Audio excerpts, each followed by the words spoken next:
ठीक है, फिर वो मैं डाउनलोड कर लूंगा। नो, मैं एक्चुअली क्लाउड में इसलिए रिकॉर्डिंग नहीं करता था because it requires then to either share that link और then download and upload on YouTube. ठीक है, चल, थैंक्स फॉर रिमाइंडिंग। सो छोटा सा ही पार्ट हम लोगों ने भी स्टार्ट किया है हमारे सेशन का। थर्ड लॉ के बारे में हम लोग बात करना चाह रहे हैं, बट थर्ड लॉ के पहले मैं उसका एक बैकग्राउंड सेटअप करना चाह रहा था सबके सामने। तो जैसा I was saying that second law के टाइम पे हम लोगों ने गिब्स फ्री एनर्जी डिफाइन किया था, एंड इस तरीके से हम लोग गिब्स फ्री एनर्जी को कैलकुलेट भी करते हैं। ठीक है, अब नोटिस करना, सिमिलरली जब हम लोग change in entropy of reaction के बारे में बात करना चाहेंगे, ठीक है, तो change in entropy of reaction क्या हो जाएगा? Entropy of products minus entropy of reactants.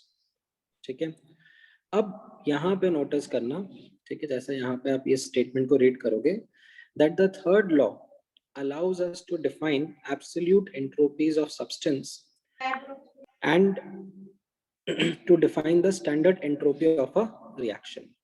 ठीक है, यहाँ पर हमें ऊपर की तरह एंट्रोपी ऑफ फॉर्मेशन डिफाइन करने की जरूरत नहीं पड़ेगी. Like we don't need to set references. We can determine absolute values of entropies using the third law of thermodynamics. तो ये इसका बैकग्राउंड है.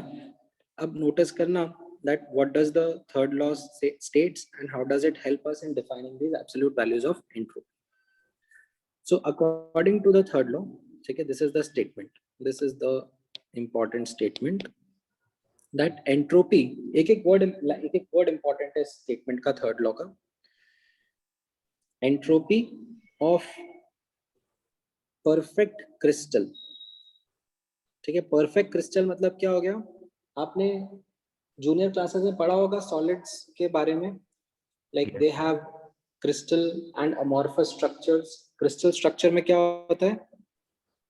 रेगुलर अरेंजमेंट, एक regular pattern of arrangement of atoms and molecules रहता है, right? तो यहाँ पर भी this is what we are saying that we are saying that entropy of a perfect crystal, ठीक है, मतलब एक परफेक्ट ऑर्डर है उसका, वेल डिफाइंड ऑर्डर है, there is no defect, of pure element and compound is 0 at absolute zero of temperature. 0 kelvin temperature पे, ठीक है, 0 केल्विन टेम्परेचर पे इट इज सेइंग कि अगर हमारा कोई प्योर सब्सटेंस है, एलिमेंट हो या कंपाउंड हो, प्योर है एंड उसका परफेक्ट क्रिस्टल है, ठीक है, there is no defect, there is, what do I mean by this perfect crystal? मतलब एक वेल डिफाइंड ऑर्डर, ठीक है, वेल डिफाइंड ऑर्डर मतलब, ठीक है, एक एडिशनल डिटेल मैं यहाँ पे लिख रहा हूँ, ठीक है, ओनली वन माइक्रोस्टेट. ठीक है, इसका मीनिंग ये हो गया. आपको याद है एंट्रोपी हम लोग कैसे डिफाइन करे थे? Entropy was a measure of possible microstates in which the system can exist. Sir but 0 kelvin possible नहीं है ना?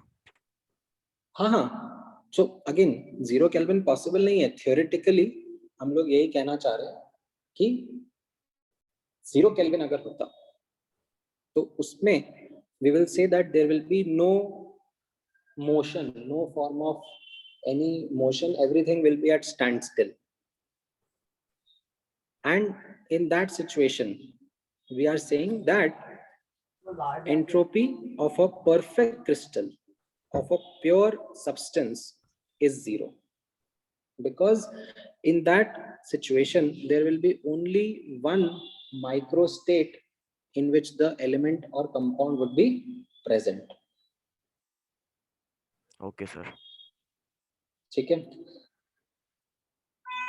सो इसके साथ में नोटिस करना एक और टर्म यहाँ पर इंट्रोड्यूस मैं कर रहा हूँ, कॉल्ड एज रेसिडुअल एंट्रोपी. ठीक है, थोड़ा सा जूम इन कर देता हूँ. यहाँ पे नोटिस करना what is residual entropy talking about, that if a system does not have a well defined order, ठीक है, मान लो कुछ उसमें डिफेक्ट आ गया या फिर और पॉसिबल अरेंजमेंट्स होंगे, ठीक है, more than one micro state can be there, then there may remain some finite entropy as the system is brought to very, very low temperatures. This value or this constant value of entropy is called as residual entropy. So what it is trying to say, ठीक है, यहाँ पर notice करना वापस से, perfect crystal, pure, absolute zero, ठीक है, ये सब इंपॉर्टेंट फीचर्स हैं इस स्टेटमेंट के। अगर हमारा कोई सब्सटेंस है, उसका परफेक्ट क्रिस्टल है, well defined order, only one particular arrangement in which its atoms और मॉलिक्यूल्स आर प्रेजेंट, है ना, प्योर है, no defect, then what this third law of thermodynamics is saying, that its entropy is zero because it has got only one microstate, ठीक है, one microstate. अब actually ये result मैंने आपको पहले लिखाया, कभी बताया नहीं, बट जो बोल्ट्जमैन का एंट्रोपी का डेफिनेशन था ना, मैक्सवेल बोल्ट्जमैन का, सॉरी लुडविग बोल्ट्जमैन का, वो था entropy is equal to KB into ln N. ये लिखाया था मैंने, कभी बताया था एक बार? No sir. राइट, तो अपने को याद हो, अपन लोगों ने जब एंट्रोपी का डिस्कशन किया था, ठीक है, तब मैंने आपको क्या बोला था कि हम लोगों ने एंट्रोपी का डिस्कशन दो पर्सपेक्टिव से करा था, ठीक है, एक तो डेफिनेशन पर्सपेक्टिव से जो कि स्टैटिस्टिकल थर्मोडायनेमिक्स बेस्ड डेफिनेशन थी, ठीक है, और फिर एक कैलकुलेशन के पर्सपेक्टिव से जो कि क्लासिकल थर्मोडायनेमिक्स बेस्ड था, ठीक है। नाउ स्टैटिस्टिकल थर्मोडायनेमिक्स भी कैलकुलेशन बताती है, and वो calculation was given by Boltzmann as per this equation, that entropy is a measure of possible microstates, ठीक है, capital N stands for the possible microstates. So entropy is a measure of possible microstates in which the system can exist, and the relationship that was defined was entropy is equal to kb into kb मतलब Boltzmann constant, जो वो r upon na था, ठीक है, Boltzmann constant into ln N. अब क्योंकि एक ही possible microstate है, तो लॉन ऑफ वन क्या होता है? जीरो। जीरो, ठीक है। तो इस तरीके से सुपरफिशियली मैं आपको ये रिलेट करके बता रहा हूँ, although there are a lot many details that go in this third law of thermodynamics, ठीक है, इतना सिंपल सा नहीं है कि ऊपर ऊपर से लाइक समझ में आ जाएगा, बट मैं सिर्फ उतना पार्ट आपको बता रहा हूँ जितना हमारे लिए रेलेवेंट है फ्रॉम द एग्जाम पर्सपेक्टिव, ठीक है। नोटिस करना यहाँ पर, based on this understanding of third law of thermodynamics, that entropy की एब्सोल्यूट वैल्यूज अब हम डिफाइन कर सकते हैं। किस तरीके से? अब आप नोटिस करना, जैसे मान लो मैं आपको अब किसी सब्सटेंस की स्टैंडर्ड एंट्रोपी कैलकुलेट करने के लिए बोल रहा हूँ, ठीक है, उसका कैलकुलेशन मैं आपको बोल रहा हूँ, एंड मैं इस तरीके से आपको डेटा प्रोवाइड कर रहा हूँ, ठीक है, दैट कोई सब्सटेंस है, उसका एंट्रोपी आपको कैलकुलेट करना है, एंड उसके लिए मैंने आपको ये सारा डेटा प्रोवाइड करा, ठीक है। इस सब्सटेंस की एंट्रोपी आपको 600 केल्विन पे निकालनी है, ठीक है, एंड मैंने डेटा आपको प्रोवाइड किया है कि ये सब्सटेंस 0 से 200 केल्विन तक सॉलिड रहता है और उसकी हीट कैपेसिटी ये रहेगी, ठीक है। देन फिर 200 से 300 केल्विन तक ये वेपर में रहेगा, उसकी हीट कैपेसिटी, सॉरी लिक्विड में रहेगा, उसकी हीट कैपेसिटी ये रहेगी, ठीक है, ब्लू में जो यहाँ पे हाईलाइट करा हुआ है, ठीक है। देन 300 केल्विन पे ये वेपर में कन्वर्ट हो जाएगा, एंड 300 से 600 केल्विन एज ये गैस रहेगा, उसकी हीट कैपेसिटी ये रहेगी, ठीक है, ये डेटा आपको दिया हुआ है। Now based on this data, ठीक है, बेस्ड ऑन दिस डेटा अब मुझे एब्सोल्यूट वैल्यू ऑफ एंट्रोपी निकालनी है, तो मैं कैसे स्टार्ट करूंगा कैलकुलेशन? जो मेरा क्लासिकल थर्मोडायनेमिक्स बेस्ड डेफिनेशन था, राइट, इसको यूज करूंगा, integral ds is equal to dq by T, ठीक है। एंड सब कुछ 1 atm प्रेशर पे हम लोग डिस्कस कर रहे हैं, कांस्टेंट प्रेशर पे। तो ये जो dq है वो मेरा heat exchange eight constant pressure रहेगा, ठीक है। एंड उसको यूज करते हुए हम लोग अब अपने आगे की कैलकुलेशंस करते हैं, ठीक। आप लोग एक अटेम्प्ट लेना चाहोगे और शुड आई शो? ट्राई करेंगे। चलो ठीक है, एक बार ट्राई करो, इस फॉर्मूला को यूज करना है। एंड हिंट मैं आपको दे देता हूँ that break down the things. Solid के लिए फिर फेस चेंज, फिर हीटिंग ऑफ लिक्विड, फिर फेस चेंज, फिर हीटिंग ऑफ गैस, मोल्स कितने वैसा। एंड देन ट्राई करो। Number of moles 1 mole substance का ही निकालना है, entropy of 1 mole substance. And इसमें आपको कैलकुलेटर की जरूरत वैसे तो नहीं पड़ेगी, मतलब डेटा इतना बुरा नहीं है, आप बिना कैलकुलेटर के कर सकते हो। इसे चालू करना पड़ेगा, कोशिश करो। म्यूट पे डाल लो अपने आप को, जिसका भी म्यूट माइक ऑन है, मतलब मेरे को फिर जाके चेंज करना पड़ेगा। जी जी 1 मिनट गाइस, हो गया। प्रणव होगा? नालायक, म्यूट करो अपने आप को।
आया कुछ स्ट्राइक कर रहा है?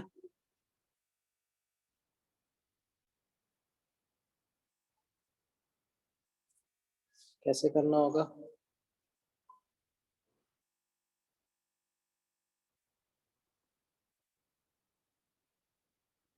Should I wait couple of more minutes?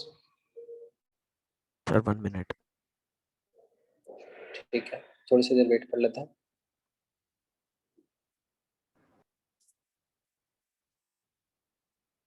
Sir DQ को NCV DT में रिप्लेस करना और फिर सॉल्व करना है ना? Correct, NCP DT। एंड यहाँ पर CP अप्रोप्रिएट CP यूज करना पड़ेगा। एंड ये भी नोटिस करना पड़ेगा that CP is a function of temperature, तो फिर प्रॉपरली इंटीग्रेशन भी करना चाहिए। हाँ सर, सर 1 मिनट रुको ना, मैं सर बराबर। करो करो।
ऑलराइट, सो अज्यूमिंग अब आपने थोड़ा अटेम्प्ट कर लिया अपनी तरफ से, let me show the methodology. Right, I hope आप लोगों ने इस तरीके से एक स्टेप बाय स्टेप एनालिसिस करा होगा। राइट, 0 केल्विन से 200 केल्विन क्या होगा? सॉलिड है, सॉलिड की हीटिंग हो रही है। फिर 200 से, और इनफैक्ट 200 केल्विन पर ही फेस चेंज हो रहा है। राइट, देन 200 केल्विन से 300 केल्विन लिक्विड की हीटिंग हो रही है। ठीक है, देन 300 केल्विन पर फेस चेंज हो गया। फेस चेंज होने पर ये गैस बन जाएगा 300 केल्विन पर, एंड देन 300 केल्विन से 600 केल्विन पर हीटिंग हो रहा है। राइट, तो ये स्टेप बाय स्टेप प्रोसेसेस थे, एंड हर एक स्टेप की एंट्रोपी चेंज की कैलकुलेशन हम लोगों ने पहले देखी हुई है। हम लोगों ने सेकंड लॉ जब अप्लाई किया था, हम लोगों ने हीटिंग ऑफ सॉलिड पर, हीटिंग ऑफ लिक्विड पर, हीटिंग ऑफ गैस पर, as well as phase changes पर सेकंड लॉ अप्लाई करके कैलकुलेशंस करी थी। राइट, यहाँ पे मैंने सबके फॉर्मूलाज भी ऊपर लिखे हैं एरोज के ऊपर। आई होप इन्हीं डायरेक्शंस में आपने ये किया होगा। ठीक है, नाउ अब नोटिस करना थर्ड लॉ ऑफ थर्मोडायनेमिक्स मेरा कहाँ पे काम आ रहा है। कैन यू, ये जो राइट हैंड साइड है, ठीक है, राइट हैंड साइड तो आप लोग जब कैलकुलेट कर लोगे, आई एम नॉट श्योर कितने बच्चों ने कैलकुलेट करा होगा, बट जितनों ने भी करा होगा, राइट हैंड साइड का जो ये integral D Q by T है, उसका आंसर ही 205.8 जूल पर मोल केल्विन आ जाता है। ठीक है, अगर आप कैलकुलेट करोगे, अभी हम हो सकता है कि टाइम नहीं मिला हो आपको कैलकुलेट करने का, क्योंकि ये लंबा क्वेश्चन था, it required at least 5 to 10 minutes. मैंने उतना टाइम आपको दिया आपने नहीं। लॉन की अप्रोक्सीमेट वैल्यूज यूज की है? हाँ, मेरा 219.5 आया। अच्छा अच्छा, ठीक है, आपने मतलब थोड़ा अप्रोक्सीमेशंस करके करा है, बहुत अच्छी बात है, कोई दिक्कत नहीं नहीं है, सर, मैंने नहीं किया, क्योंकि मैंने तो मतलब कैलकुलेटर से कर लिया, अच्छा, अप्रोक्सीमेशन हाँ नहीं किया। ठीक है। So coming back to the point, जो मैं कहना चाह रहा था कि राइट हैंड साइड आप लोगों ने कैलकुलेट कर लिया होगा। ठीक है, अब ये क्वेश्चन, ये जो आंसर है, ये आई थिंक बुकलेट का ही है। ठीक है, तो बुकलेट में ये पीछे क्वेश्चन का आंसर दिया हुआ है, मैंने तो वही वैल्यू यहाँ पे उठा के देख ली है। अगर आपका आंसर थोड़ा बहुत मैच नहीं कर रहा है तो अपन देख लेंगे कहाँ पे कुछ मिसमैच हुआ होगा, यहाँ पे जूल, किलो जूल, ऐसा कुछ कहीं पर, क्योंकि ये एंथैल्पीज जो है वो किलो जूल में दी हुई है। राइट। तो आपको वो 1000 से मल्टीप्लाई करके फिर टेम्परेचर से डिवाइड करना होगा। तो वो 2-4 चीजें हैं जो कि अपन देख लेंगे, ध्यान कर लेंगे। बट एनीवेज, जो इम्पोर्टेंट पॉइंट मैं आपको बताना चाह रहा हूँ वो राइट हैंड साइड का नहीं था, जो लेफ्ट हैंड साइड था। ठीक है, यहाँ लेफ्ट हैंड साइड पे फोकस करना, LHS पर। ठीक है, this is where your second law of thermodynamics is coming of helpful. ठीक है, this is what we were talking about. यहाँ पे नोटिस करना that this second law is helping us calculate the absolute values of entropy. ठीक है, तो ये left hand side पे आपने जब कैलकुलेशन करा तो लेफ्ट हैंड साइड पे डेल्टा एस आएगा। ठीक है, और डेल्टा एस क्या हो जाएगा, entropy of 600 kelvin minus entropy of 0 kelvin. ठीक है, so this is what the third law of thermodynamics is telling us, that entropy at 0 kelvin जो है that can either be 0 or it will be a residual entropy. Absolute 0 temperature पर entropy 0 कब रहेगी, when each and every word of this statement is holding, like perfect crystal है, no defect, well defined order, pure substance है, ठीक है, कोई impurity नहीं है, right, then this will hold true and the entropy will be taken as 0. ठीक है, otherwise, ठीक है, there would be certain residual entropy if there exists more than one microstate in which the system will be or system can be present. ठीक है, then यहाँ पर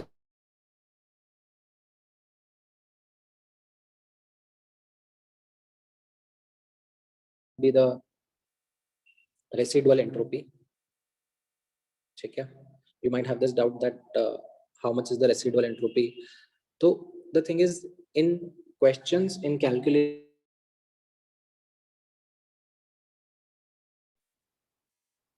का data में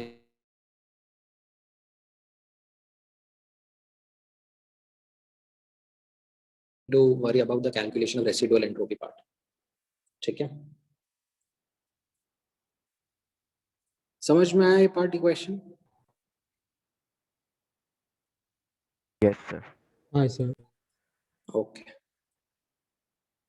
अब इस अंडरस्टैंडिंग को हम लोग जब रिएक्शंस पे अप्लाई करते हैं तो आप नोटिस करना, जब हम delta S not of reaction लिखेंगे, ठीक है, change in entropy of reaction लिखेंगे, तो मैं सीधे सीधे एब्सोल्यूट वैल्यूज ही यूज कर लूंगा। ठीक है, entropy of products absolute values minus entropy of reactants absolute values, ठीक है, मल्टीप्लाइड बाय देयर स्टोइचियोमेट्रिक कोएफिशिएंट। मुझे यहाँ पर ऐसे स्टैंडर्ड एंट्रोपी ऑफ फॉर्मेशन वगैरह डिफाइन करने की जरूरत नहीं रहेगी। ठीक है, तो आप नोटिस करना, जैसे ये क्वेश्चन है आपके सामने, ठीक है, और तो इसका आंसर तो मार्क किया हुआ है, बट चलो आप निकाल लो इस क्वेश्चन का आंसर। कैसे निकालोगे? ठीक है, आपके सामने रिएक्शन लिखा हुआ है एज इट इज एंड आपको स्टैंडर्ड एंट्रोपीज दे दिए हैं।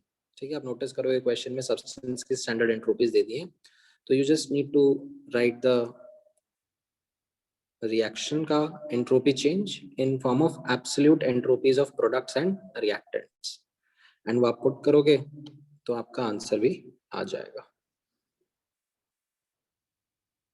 ठीक है, चलो बेस्ड ऑन दिस अब ये वाला क्वेश्चन आप खुद से करो। ठीक है, ये पूरी टेबल को आपको अब यूज करके ये सारी चीजें एक साथ प्रैक्टिस करा देगा क्वेश्चन। ठीक है, ये सारी चीजें निकालो।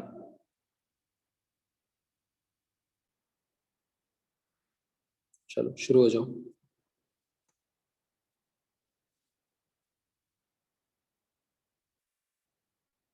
और बैलेंस्ड रिएक्शन दी हुई है। समटाइम्स क्या होता है, don't forget to check the balancing. ठीक है, समटाइम्स हो सकता है रिएक्शन बैलेंस ना दी हो।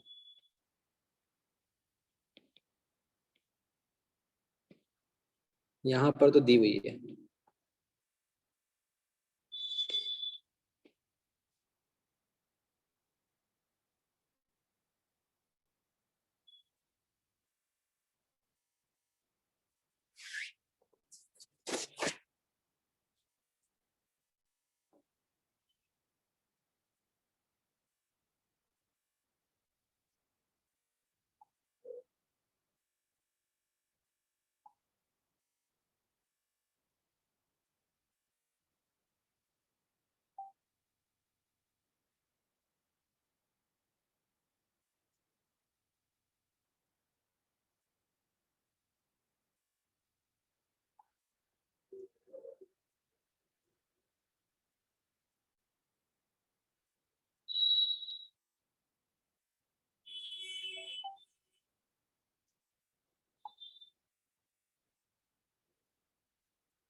ऑलराइट, पहले पार्ट का आंसर आया, Yes. कितना आ रहा है डेल्टा एच नॉट का? -9.20. -9.83. -9.83।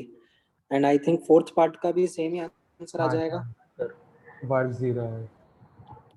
राइट, क्योंकि डेल्टा एन जी 0 है यहाँ पर। हाँ okay, sir. Delta G not का क्या रहेगा? -6.81. -6.81. करेक्ट। इसी तरीके से प्रोडक्ट्स माइनस रिएक्टेंट्स, साइन का ध्यान रखना है, एज इट इज पुट करना है, ठीक है, केयरलेस मिस्टेक्स अवॉइड करनी है। देखो ठीक है, कितना बताया आप लोगों ने? डेल्टा एच का कितना बताया था? -9.83. -9.86, 8. ठीक है, किलो कैलोरी पर मोल में ना, Yes. 83. 8.3. 9.83। Okay, and delta G not का -6.81. -6.81. दोबारा बोलो। 6.81. -6.81. -6.81, ठीक है, हम अज्यूमिंग करेक्ट आ रहा होगा। किसी को कंटेस्ट करना है ये वैल्यू? करेक्ट है सर। ठीक है, देन डेल्टा एस नॉट कैसे निकाला होगा? Delta H upon T.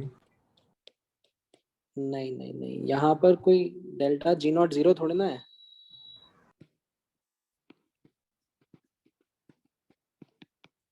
ये तो गड़बड़ हो जाएगा ना। हाँ सही सर, दूसरा करें. ये थोड़ी ना करेंगे, मतलब ये तो कब होगा? ये तो जब डेल्टा जी नॉट 0 होगा। डेल्टा जी नॉट 0 थोड़ी ना है। इक्विलिब्रियम पे होगा ये तो। नहीं नहीं, इक्विलिब्रियम भी हम लोग डेल्टा जी नॉट के हिसाब से डिफाइन नहीं करते, डेल्टा जे के हिसाब से करते हैं।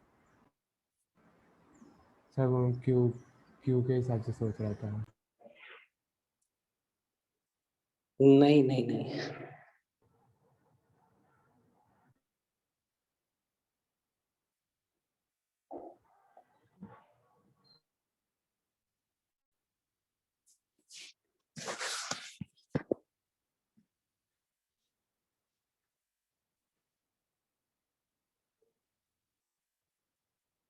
ठीक है, यहाँ पर क्या हो रहा है? यहाँ पे रिएक्शन हो रहा है ना, सब्सटेंस चेंज हो रहा है।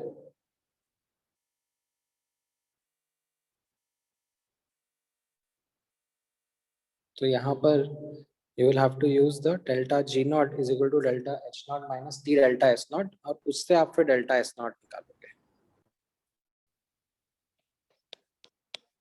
समझ में आया? सर और फिर फोर्थ पार्ट, आप फिफ्थ पार्ट निकाल लोगे कि absolute value of entropy of H2O कितना रहेगा। Yes sir. राइट, तो ये फिफ्थ पार्ट आपका आ जाएगा यहाँ पर। एक बार डेल्टा एस नॉट आ जाएगा तो it will be entropy of products minus entropy of reactants raised to the power of their stoichiometric, sorry not raised to the power, multiplied by their stoichiometric coefficient, and उसके basis पे आप फिर निकाल लोगे। ठीक है, is this clear? Yes, sir. Sir okay great. अच्छा, अब इसमें जब आप और क्वेश्चंस करोगे प्रैक्टिस, तो एक और पीस ऑफ नॉलेज यूजफुल रहेगा, तो वो नोटिस करना दैट समटाइम्स एंट्रोपी चेंज का जो साइन रहेगा, पॉजिटिव होगा नेगेटिव होगा, किसी रिएक्शन के लिए, किसी चेंज के लिए, तो उसमें कई बार डेटा नहीं मिलता है, आपको एक एस्टिमेट करना पड़ता है। ठीक है, तो आप यहाँ पे स्टेटमेंट नोटिस करना जो आपको एस्टिमेट करने में हेल्प करेगा कि डेल्टा एस का साइन पॉजिटिव रहेगा कि नेगेटिव रहेगा, हम लोग कैसे जज कर सकते हैं वो। तो जो रिएक्शन की एंट्रोपीज होती हैं वो पॉजिटिव होने का चांस कब ज्यादा रहता है? जब रिएक्शन में कोई गैस का नेट फॉर्मेशन हो रहा हो। ठीक है, और अगर मान लो गैसियस स्पीशीज का से कंजम्पशन हो रहा हो। ठीक है, तो यहाँ पर मुझे क्या लिखना चाहिए? How should I describe this? Net formation of gaseous species, इसका मतलब क्या हो गया? ठीक है, that delta N G is greater than 0।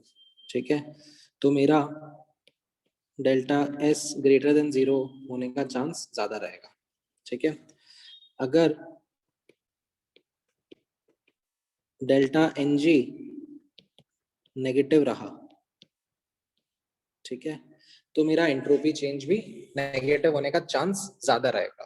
ठीक है, ये जनरल स्टेटमेंट है, it is not always true, it is based on the simple observation that solid liquid gases में गैसेस की एंट्रोपी काफी ज्यादा रहती है।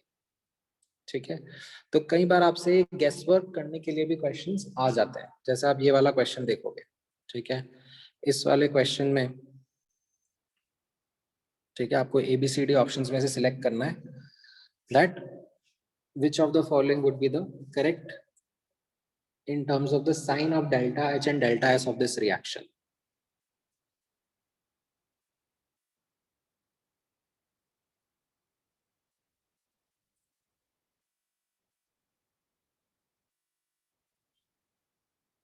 क्या रहेगा अपना आंसर?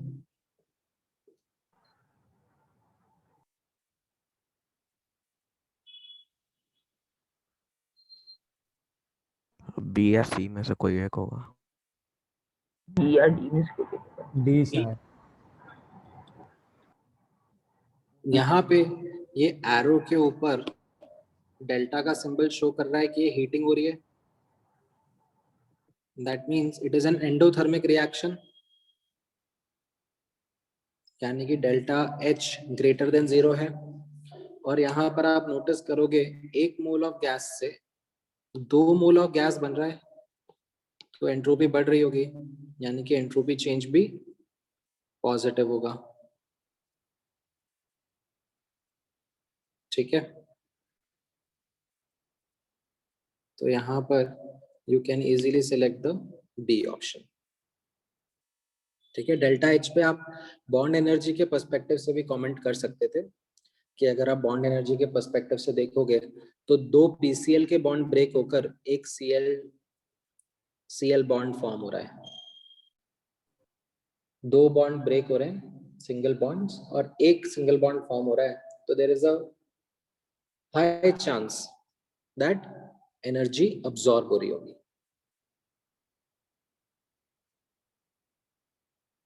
समझ में आया? Yes sir. Okay, now maybe take an attempt at this question का sign of delta H and delta S.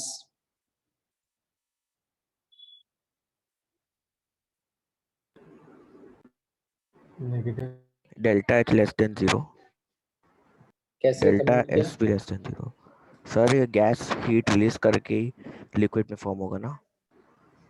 Combustion reaction हो रहा है ना ये, वहां से आप हिंट ले सकते हो कि भाई कंबशन रिएक्शन है।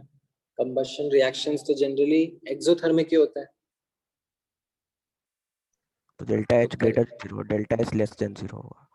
And delta S less than 0, क्योंकि यहाँ पर गैसेस सॉलिड में कन्वर्ट हो रहे हैं, तो एंट्रोपी डिक्रीज हो रही होगी। ठीक है,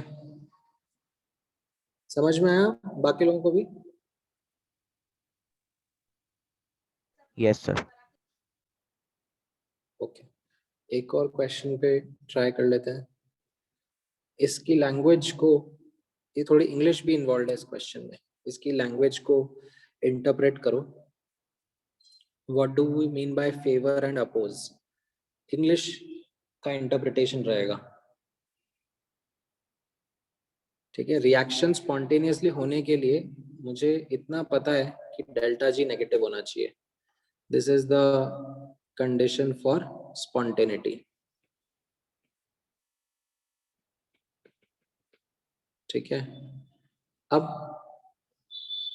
क्या फेवर कर रहा है क्या अपोज कर रहा है वो आप थोड़ा फिगर आउट करो और कमेंट करो।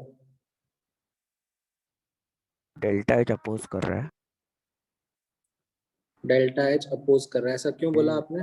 दोनों कर रहे हैं अरे आप। पॉजिटिव है ना, डेल्टा H पॉजिटिव है ना इसलिए। करेक्ट, डेल्टा H की वैल्यू आप देखोगे तो यहाँ पॉजिटिव और दी हुई सर है, डेल्टा S फेवर कर रहा है डेल्टा क्योंकि S। Number of moles increase हो रहे हैं। करेक्ट, तो यहाँ पे आप नोटिस करोगे इस रिएक्शन में, तो if you will see 2 mole of gas से 5 मोल ऑफ गैस बन रहा है, राइट? तो एंट्रोपी बढ़ रही है, यानी कि डेल्टा एस का साइन पॉजिटिव है, राइट? तो अब आपको समझ में आएगा कि मुझे डेल्टा जी तो नेगेटिव चाहिए है, ठीक है? अब डेल्टा एच पॉजिटिव हो रहा है तो मतलब वो अपोज कर रहा है, एंड डेल्टा एस क्योंकि यहाँ पे ऑलरेडी नेगेटिव साइन है और डेल्टा एस पॉजिटिव है, तो वो ओवरऑल नेगेटिव बनकर इसको फेवर कर रहा है। तो मेरा क्या ऑप्शन आंसर हो गया? D option. समझ में आया ये ऑपोजिट्स एंड फेवर्स वाला हिसाब किताब? Yes sir. ठीक है, चाहिए तो इसकी थोड़ी सी प्रैक्टिस कराने के लिए मैं यहाँ पे थोड़ा सा आपके लिए एक टेबल टाइप बना देता हूँ। मतलब this is something which is you can say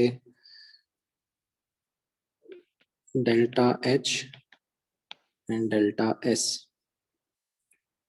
ठीक है, and delta G is equal to delta H minus T delta S, positive positive, ठीक है, positive negative negative positive negative negative, right? तो अब क्या चीज फेवर कर रही है, क्या चीज अपोज कर रही है, अपन लिखना चाहेंगे यहाँ पे। Delta G is equal to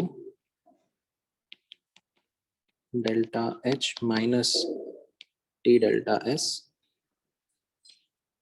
ठीक है? तो अब अगर डेल्टा जी पॉजिटिव है तो इसका मतलब ये अपोज कर रहा है, और डेल्टा एस पॉजिटिव है मतलब फेवर कर रहा है, ठीक है? तो ये बाकी टेबल फिल करना चाहोगे? सर ये आपने पहले भी बताया था शायद। बताया था। हाँ सर। चलो ठीक है, एक बार रिवीजन हो जाएगा। फटाफट फटाफट ये टेबल भर दो मेरे लिए।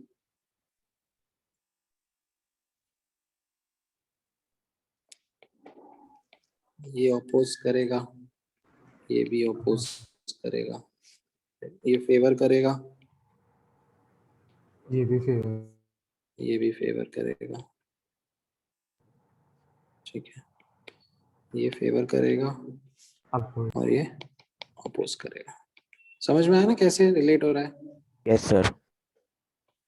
ठीक है, we are judging the impact on spontaneity of reaction under constant T, T conditions, ठीक है, ओके। इसमें क्या आंसर रहेगा?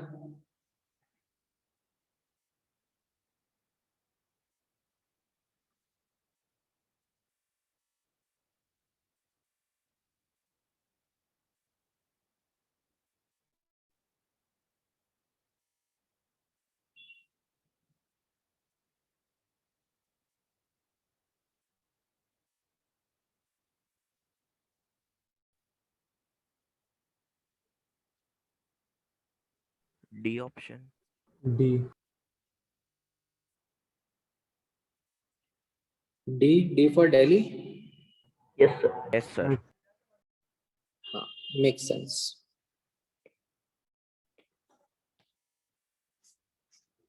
ठीक है, alright.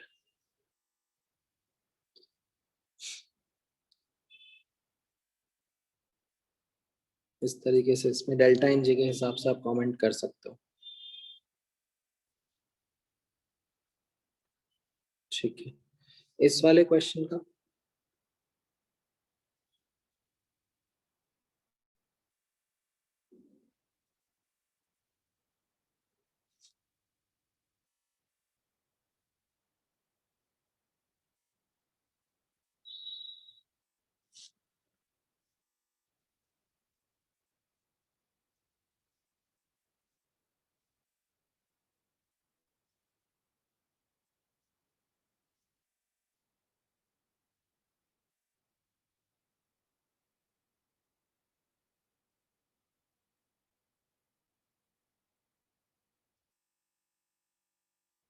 Option C.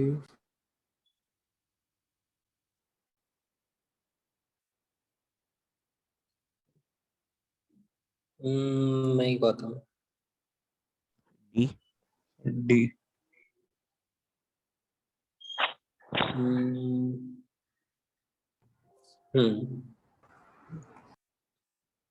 D is the answer actually.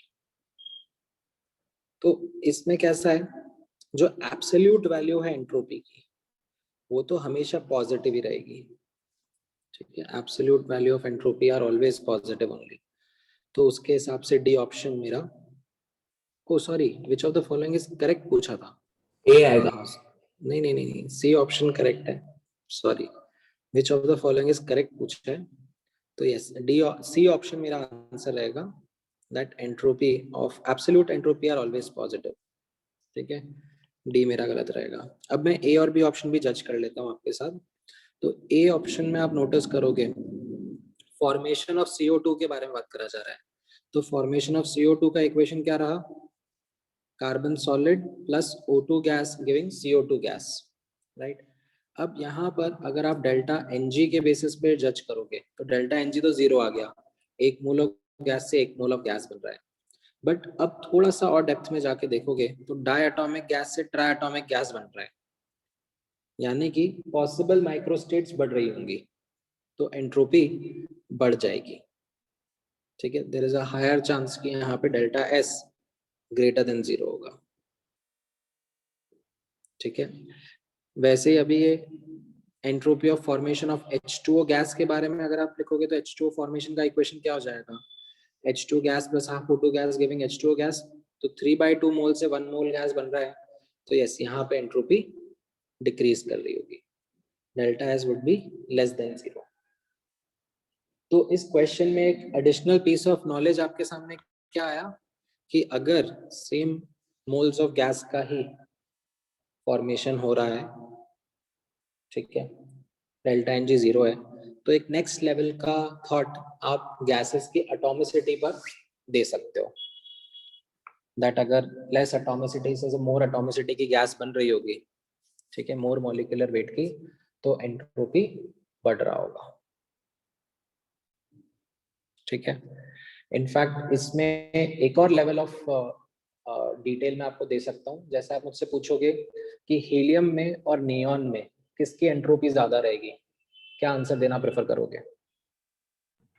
1 mole helium है, 1 मोल नियॉन है, किसकी एंट्रोपी ज्यादा रहेगी? Any guess?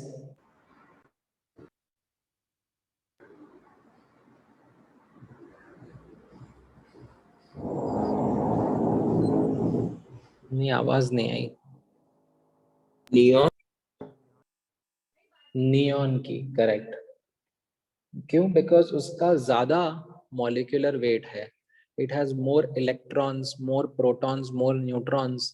तो हम लोग फिर उस लेवल ऑफ डिटेल में जाके भी एंट्रोपी के बारे में बात कर सकते हैं, because it is about the possible microstates.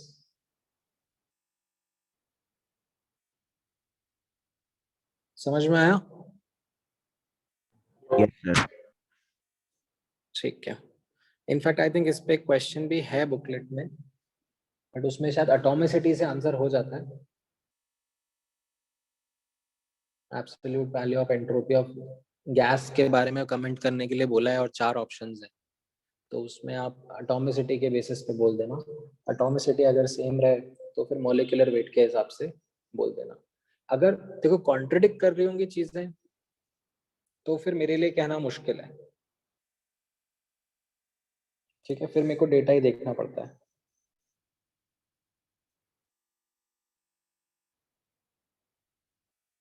ठीक है,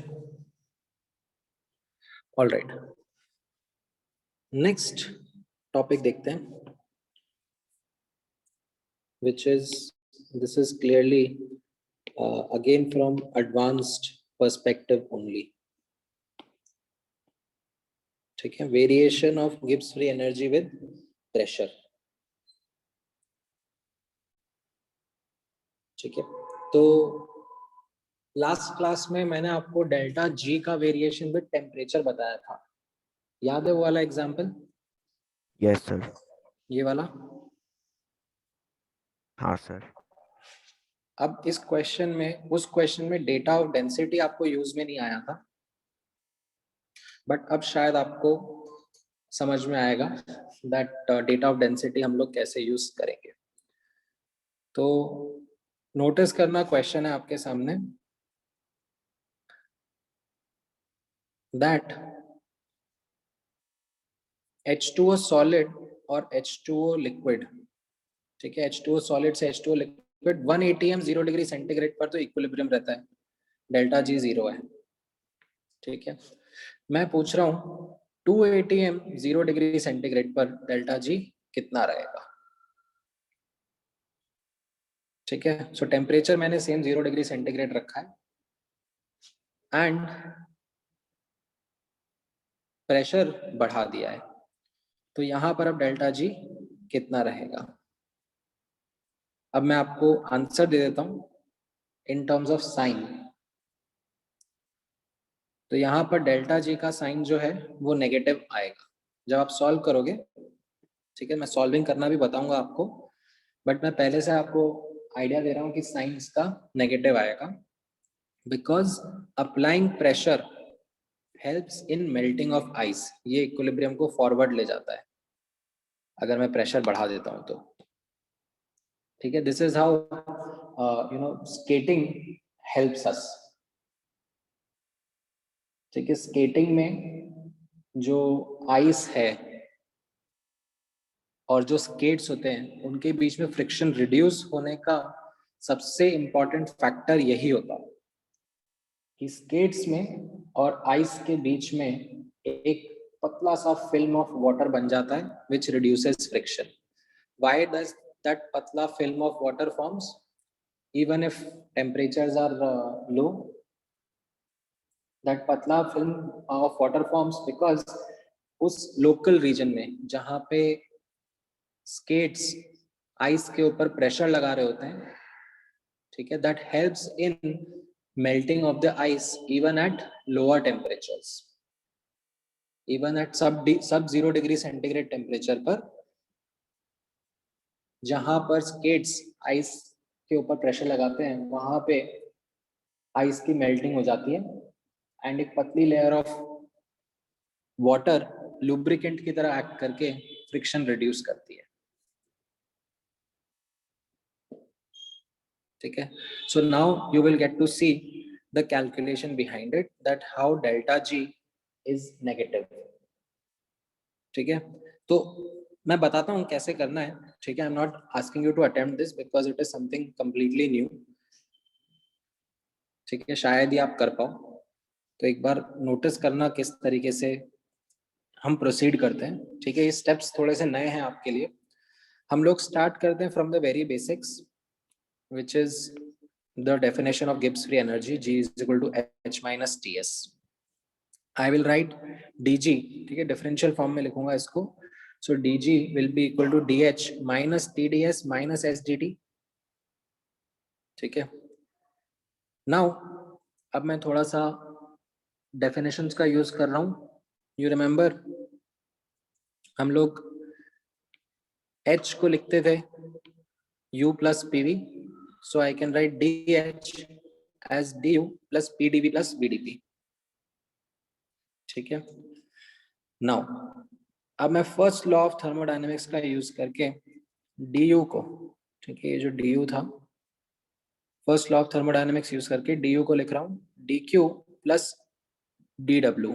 नाउ dw में if you remember in the beginning of the chapter मैंने आपको बोला था कि PV and non PV work दोनों रहते हैं, तो मैं यहाँ पे हाईलाइट कर रहा हूँ नॉन पीवी वर्क भी, ठीक है। हाईलाइट इसलिए कर रहा हूँ क्योंकि आगे इलेक्ट्रोकेमिस्ट्री चैप्टर में मुझे ये काम आएगा स्टेप। अभी के लिए जस्ट मैं हाईलाइट कर रहा हूँ, ऑल्दो हम लोग जो प्रोसेस कर रहे हैं इसमें कोई ऐसा नॉन पीवी वर्क नहीं हो रहा है, तो उसको मैं एनीवेज कैंसिल करने वाला हूँ, बट मैंने हाईलाइट जरूर करके यहाँ पे दिखाया, ठीक है। अब इसके बाद में आप नोटिस करना दैट जो dq है उसको मैं TDS लिख सकता हूँ, ठीक है, एंड जो PV वर्क है उसको मैं माइनस PDV लिख सकता हूँ। तो वो मैंने लिखा यहाँ पर, और फिर आप नोटिस करोगे कि कुछ टर्म्स कैंसिल आउट होते जाएंगे। TDS कैंसिल आउट हो जाएगा, PDV कैंसिल आउट हो जाएगा, नॉन PV वर्क है नहीं, तो क्या बचेगा, DG will be equal to VDP minus SGT। ये स्टेप समझ में आए? Yes sir. ठीक है, आई वॉज नॉट एक्सपेक्टिंग कि आप लोग खुद से स्टेप सोचोगे, ठीक है, ये मैं आपको दिखा रहा हूँ कि after these steps you arrive at this result which can help you understand the variation of Gibbs free energy with pressure as well। तो कैसा, अब यहाँ पे आप नोटिस करोगे हम लोग कांस्टेंट टेम्परेचर पे अगर हैं, ठीक है, we are at constant temperature, तो ये dt वाला टर्म तो जीरो हो जाएगा, क्या बचेगा, dg is equal to vdp। ठीक है, ये मैं किसी भी सब्सटेंस के लिए लिख सकता हूँ, dg is equal to vdp। अब अगर रिएक्शन के लिए लिखना हुआ तो मैं दोनों तरफ डेल्टा का साइन लगा दूंगा, d delta g is equal to delta v dp। Yes sir. And अब मैं इंटीग्रेशन करूंगा which will give me the variation of delta g with pressure। अब राइट हैंड साइड पर मैं एक अजम्पशन ले रहा हूँ, ठीक है, यहाँ पे नोटिस करना, ये इंपॉर्टेंट अजम्पशन है, that assuming density to be constant, तो मैं क्या कर सकता हूँ, वॉल्यूम को इंटीग्रल के बाहर निकाल सकता हूँ, ठीक है, assuming density is to be constant and not changing much with the pressure, मैं उसको इंटीग्रल के बाहर निकाल सकता हूँ, and I can simply write delta G at P2 minus delta G at P1 is equal to delta V into delta P, P2 minus P1। ठीक है, तो यहाँ पर for the reaction H2O liquid to H2O, sorry H2O solid to H2O liquid, ठीक है, मेरा कैसा रहेगा response, delta G at P2, ठीक है, यहाँ पे इसके ऊपर फोकस करना, delta G at P2 minus delta G at P1 is equal to delta V. Delta V is final minus initial, volume of H2O liquid minus volume of H2O solid into P2 minus P1। ठीक है, then अब data अपन substitute करेंगे, हमें delta G at 2 ATM निकालना था, जबकि delta G at 1 ATM कितना था, 0।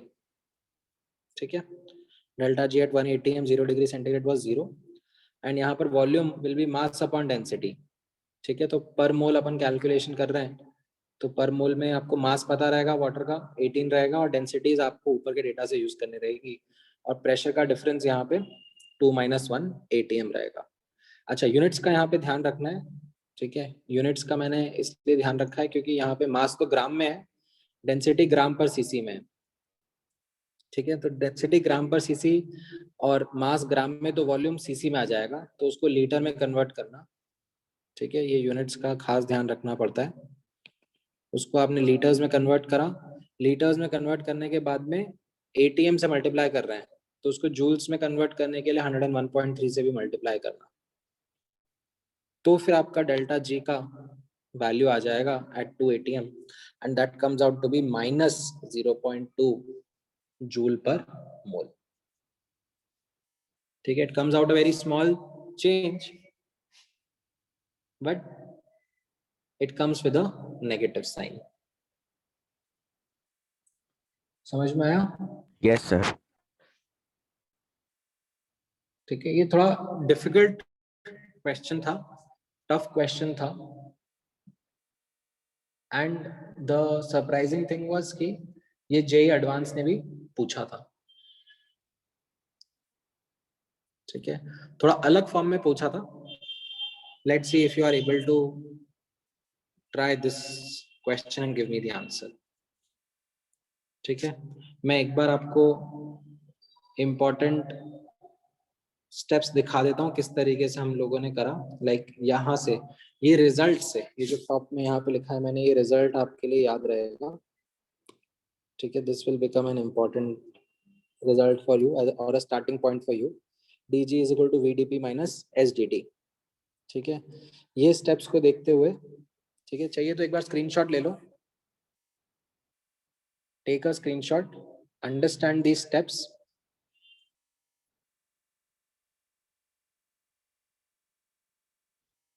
And now solve this question जो मैं आपके साथ में शेयर कर रहा हूँ।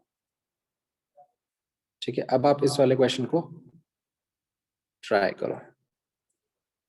ठीक है, एडवांस के पर्सपेक्टिव से ही है, मेंस में ऐसा क्वेश्चन वगैरह आने का एक्सपेक्टेशन कम है, कम क्या है ही नहीं, मतलब आएगा ही नहीं मेंस में, तो ये एडवांस के पॉइंट ऑफ व्यू से ही बता रहा हूँ।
सर ए है क्या आंसर? श्योर नहीं हुआ सर। हाँ, करेक्ट। बाकी लोग भी ट्राई करो।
बाकी लोगों का भी आ रहा है?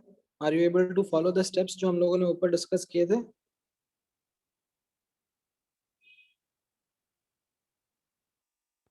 Yes sir.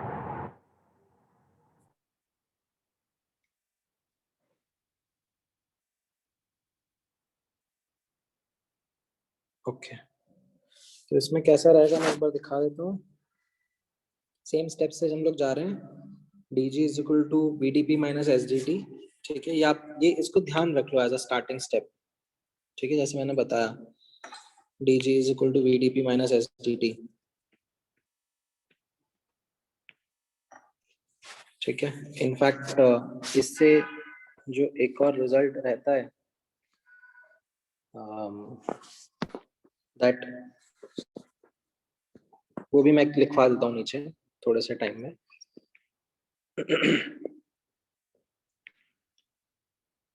यहाँ से अपन लोग चलेंगे dg is equal to vdp constant temperature पे, देन दोनों तरफ अपन ने डेल्टा का साइन इंक्लूड कर दिया अगर हम रिएक्शन के लिए बात कर रहे हैं तो, ठीक है। एंड देन ये जो रिएक्शन है अपना कार्बन ग्रेफाइट से कार्बन डायमंड, ठीक है, इसके लिए देखो कैसा बोला जा रहा है 1 बार पर, ठीक है। डेल्टा जी नॉट कितना रहेगा, delta G not will be Gibbs free energy of formation of products minus Gibbs free energy of formation of reactants, तो ये डेल्टा जी नॉट 1 बार पे रहेगा, ठीक है।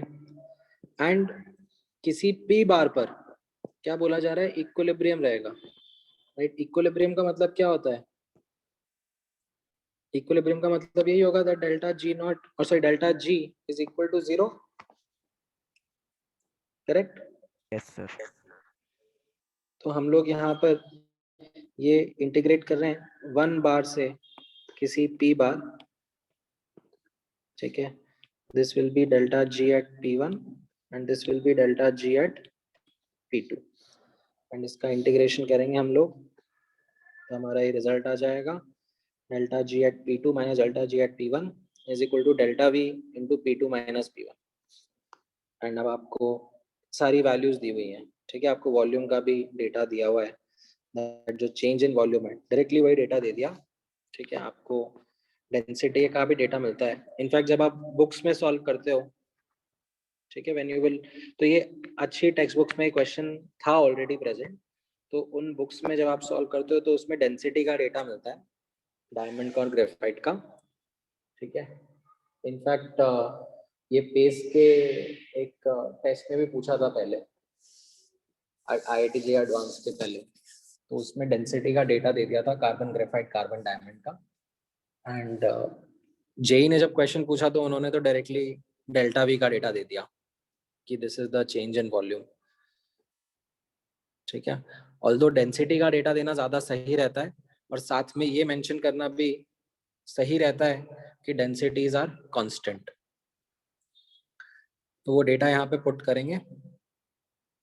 एंड यूनिट्स का वापस से यहाँ पे ध्यान रखना, ठीक है। ये यूनिट्स का आपको खास ध्यान रखना रहेगा यहाँ पे वापस से, क्योंकि ये जो डेंसिटी का डेटा है वो मीटर क्यूब में दिया हुआ है, तो यहाँ पर ये प्रेशर भी पास्कल्स में लिखना, ठीक है। ये पी जो बार में लिखा हुआ है उसको 10 की पावर 5 से मल्टीप्लाई इसीलिए करा है ताकि ये पास्कल्स में रहे, ठीक है। Pascal into metre cube will be the SI unit values.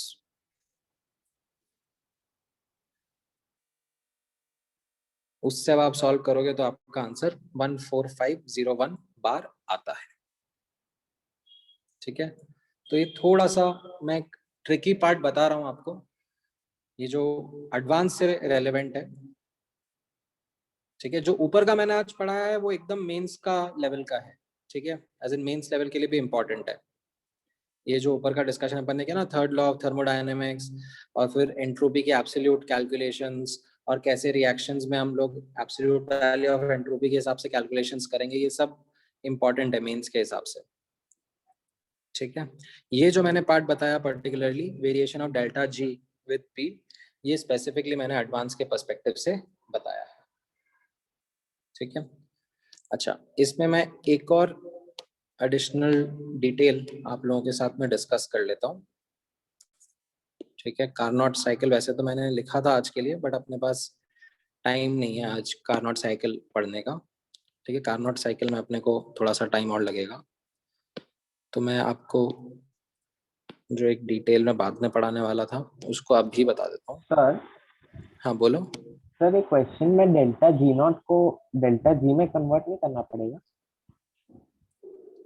नहीं, तो हम पूरा अपनी जो एनालिसिस कर रहे हैं वो आप नोटिस करो ना, सब कुछ 1 बार और 298 केल्विन पर था, ठीक अच्छा है, ओके, वो ऑलरेडी वो स्टैंडर्ड ही है। स्टार्टिंग में जो इनिशियल जो था डेटा, आप नोटिस करोगे ना, ये जो डेल्टा जी एट P1 है, ठीक है, ये 1 बार स्टैंडर्ड कंडीशन का डेटा हो गया। इसके लिए सारा कैलकुलेशन मेरा डेल्टा जी के टर्म्स में ही हो रहा है यहाँ पर, ठीक है। अब जो इनिशियल डेटा था वो स्टैंडर्ड स्टेट का हो गया, तो उस डेल्टा जी को मैंने डेल्टा जी नॉट लिख दिया, कोई प्रॉब्लम थोड़ी ना है उसमें। Yes sir. समझ में आया? मैं पूरा एनालिसिस डेल्टा जी के टर्म्स में ही हो रहा है मेरा। इट वाज जस्ट दैट जो इनिशियल कंडीशन है वो 1 बार वाली है, वो स्टैंडर्ड कंडीशन है, that's it. Yes sir. Okay, अच्छा, एक यहाँ पर इक्वेशन लिख लेना, ठीक है। गिब्स हेल्महोल्ट्ज इक्वेशन करके हम लोग लिख लेते हैं, ठीक है। तो अभी हम लोगों ने जहां से स्टार्ट किया, ठीक है, D G is equal to V D P minus S D T, right. तो यहाँ पर आप नोटिस करना, at constant pressure I can write del G by del T, ठीक है, is equal to minus S, right. ऐसा लिख सकता हूं मैं, कोई दिक्कत नहीं है।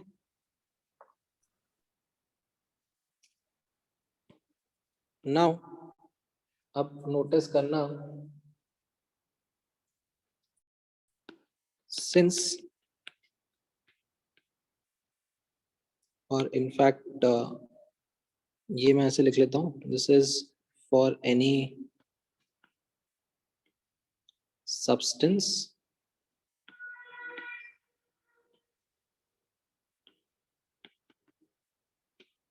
और अगर मुझे किसी रिएक्शन के बारे में बात करनी होती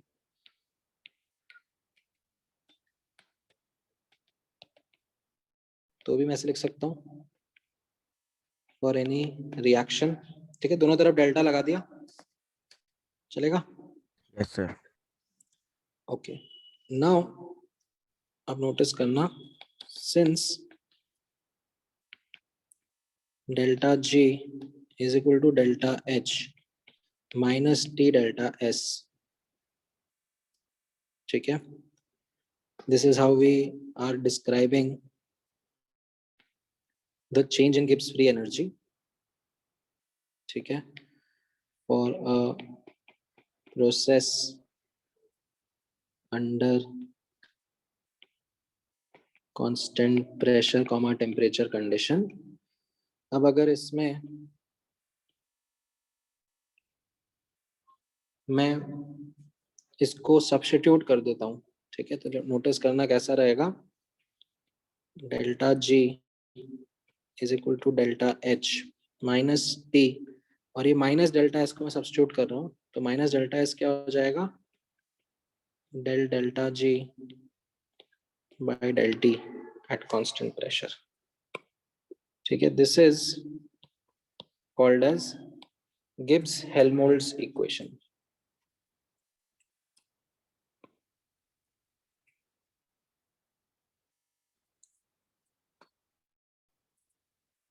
ठीक है,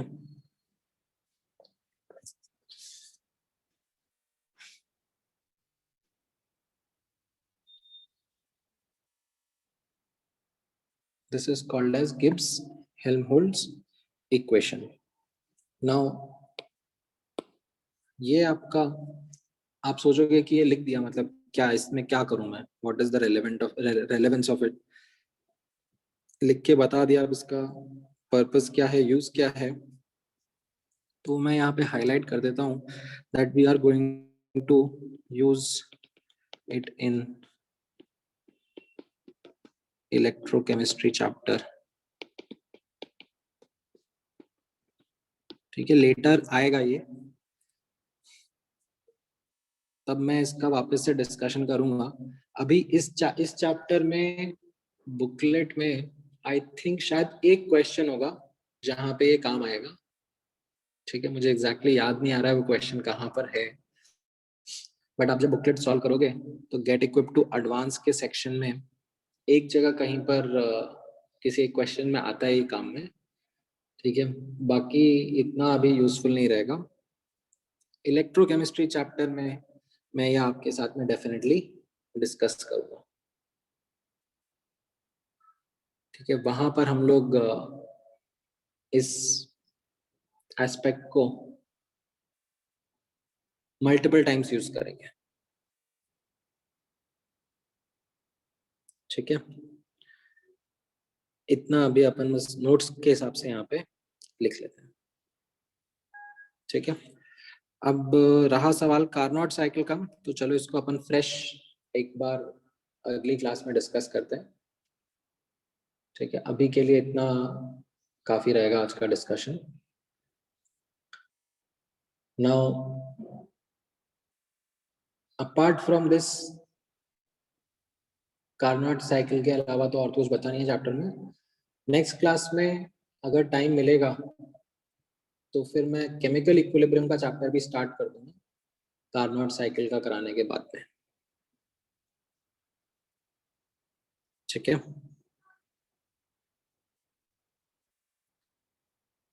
अभी के लिए इतना काफी है। Any questions in this, any doubt? No sir. ठीक है। एक क्वेश्चन मेरे दिमाग में आ रहा है, क्वेश्चन चलो मैं ग्रुप पे भेज देता हूँ, ठीक है। Let me send that question on group and आप लोग ट्राई करना। It's a difficult question, not exactly a quite difficult question, but a relatively good question. See if you are able to try and get the answer to that, ठीक है। बाकी आज का discussion तो इतना काफी है आज के लिए, ठीक है। Alright, great. तो फिर अभी मैं इसके हिसाब से होमवर्क आप लोगों के साथ शेयर कर देता हूँ, वो आप लोग ट्राई करो, फिर नेक्स्ट क्लास में कार्नोट साइकिल खत्म करके will move on to the next chapter. Any questions guys, anything you would want to ask or understand? No sir. किसी ने कुछ चैट में लिखा है? ओके, ठीक है, हाँ मैं भेज दूंगा आप लोगों को। Thank you guys.